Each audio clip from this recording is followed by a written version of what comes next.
देखिए, देखने में ये कोरा कागज दिखाई दे रहा है हमें, मगर जब इसके अंदर हम शब्द लिख देते हैं तो ये अनेक कहानियों को हमारे सामने लेकर आता है। मेरे सामने ये रखा कागज सिर्फ एक सफेद कागज का टुकड़ा नहीं है, इसके अंदर अनेक कहानियां छिपी हैं। दिशा, दीपिका जैसी अनेक बेटियों के अनकहे शब्दों की दास्तान है ये सफेद कागज।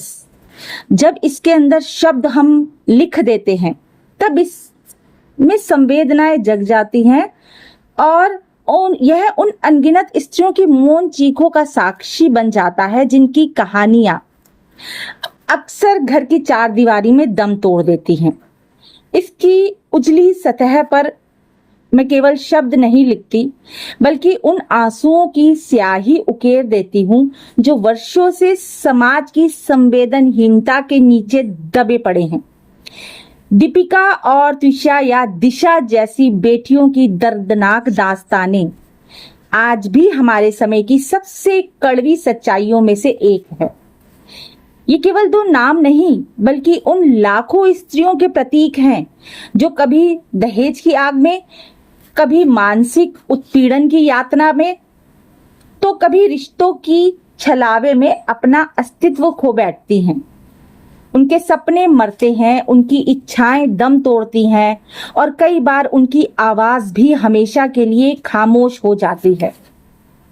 इन्हीं यथार्थों की पृष्ठभूमि में जन्म लेती है निरुपमा, एक ऐसी स्त्री जो टूटती है पर बिखरती नहीं, रोती है पर हारती नहीं और संघर्षों के अथाह सैलाब में भी अपने अस्तित्व की नाव को डूबने नहीं देती।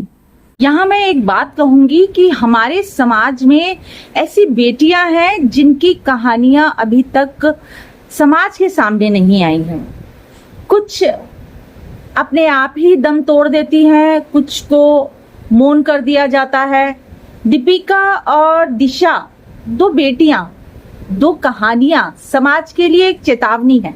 ये सिर्फ एक कहानी नहीं है, ये संवेदनाएं हैं, ये मार्मिक दर्शन है दीपिका और दिशा की दास्तां का। प्रताड़ना या संदिग्ध मौत की खबरें नहीं है ये, बल्कि ये वे उन अनकहे दर्दों का आईना है जिन्हें आज भी अनेक बेटियां अपने भीतर दबाकर जीती हैं। इन घटनाओं के कानूनी तथ्यों का अंतिम निर्णय न्यायालय करेगा, लेकिन इनके पीछे छिपी सामाजिक सच्चाइयों से आंखें नहीं मूंदी जा सकती। जब भी किसी बहू के साथ होने वाले अत्याचार की बात होती है तो चर्चा अक्सर पति या दहेज की मांग तक सीमित रह जाती है, मगर उसके पीछे भी अन्य कहानियां या बातें छिपी होती हैं। सच्चाई यह है कि कई घरों में एक बेटी को सबसे अधिक मानसिक पीड़ा उन लोगों से मिलती है जिनसे उसे अपनापन मिलने की उम्मीद होती है। कटु शब्द, ताने, अपमान, तुलना, हर बात में कमी निकालना, मायके को नीचा दिखाना और हर समय दबाव बनाकर रखना, यह भी मानसिक उत्पीड़न का ही एक स्वरूप है। कई बार दहेज से भी अधिक खतरनाक वह मानसिक वातावरण होता है जहां बहू को यह एहसास दिलाया जाता है कि वह इस घर की सदस्य नहीं, बल्कि एक बाहरी व्यक्ति है। ऐसे क्यों होता है? ऐसे में उसका आत्मविश्वास टूटता है। जरा सोचिए, उसका मनोबल बिखरता है और वह भीतर ही भीतर घुटने लगती है। यह कहना गलत नहीं होगा कि आज समाज में अनेक परिवार ऐसे हैं जिनकी खुशियां आपसी ईर्ष्या, अहंकार और अनावश्यक हस्तक्षेप के कारण नष्ट हो जाती हैं। जहां सास माँ की भूमिका निभाने की बजाय अधिकारों की लड़ाई लड़ने लगे और ननंद बहन बनने की बजाय प्रतिस्पर्धी बन जाए, वहां घर का वातावरण धीरे धीरे तनाव का केंद्र बन जाता है और ये स्वाभाविक हो जाता है, स्वाभाविक है।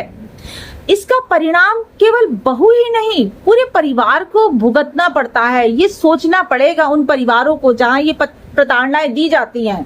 हालांकि यह भी उतना ही सत्य है कि हर सास, हर ननंद ऐसी नहीं होती।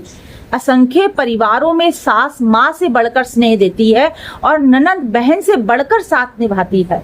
इसलिए समस्या किसी रिश्ते में नहीं, बल्कि उस सोच में है जो रिश्तों को प्रेम के बजाय अधिकार और नियंत्रण का माध्यम बना देती है, धोखा, लालच का कारण बना देती है। समाज को यह समझना होगा कि एक बेटी जब विवाह करके नए घर में आती है तो वह अपने सपनों, विश्वास और भावनाओं के साथ आती है। अपनी एक नई दुनिया का सपना लेकर आती है। उसे स्वीकार करना, उसका सम्मान करना और उसे मानसिक सुरक्षा देना पूरे परिवार की जिम्मेदारी है, क्योंकि वो अपना घर छोड़ के आई है। केवल शारीरिक हिंसा ही अपराध नहीं है, शब्दों से दिया गया हर घाव कई बार जीवन भर नहीं भरता। आज की बेटियों को भी यह सीख लेनी होगी कि किसी भी प्रकार की मानसिक जो प्रताड़ना है या भावनात्मक या सामाजिक उत्पीड़न को सामान्य मानकर सहन ना करें। अपनी बात कहें, अपने अधिकारों को जानें और समय रहते सहायता लें। चुप्पी कभी समाधान नहीं बनती।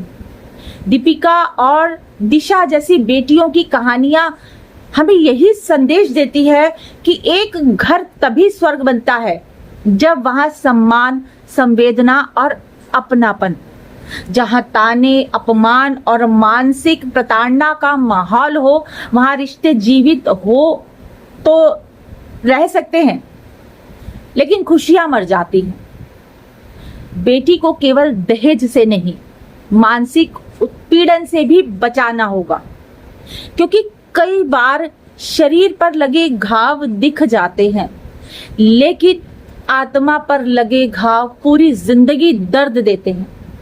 फिर चाहे वो सास के द्वारा दिए गए हों, ननद के द्वारा दिए गए हों, पति के द्वारा दिए गए हों, पूरे परिवार, पूरे ससुराल के द्वारा दिए गए हों, वो मन पर अंकित हो जाते हैं और ता जिंदगी, उम्र भर, जब तक वो बेटी अग्नि को समर्पित नहीं हो जाती, तब तक उसके साथ रहते हैं।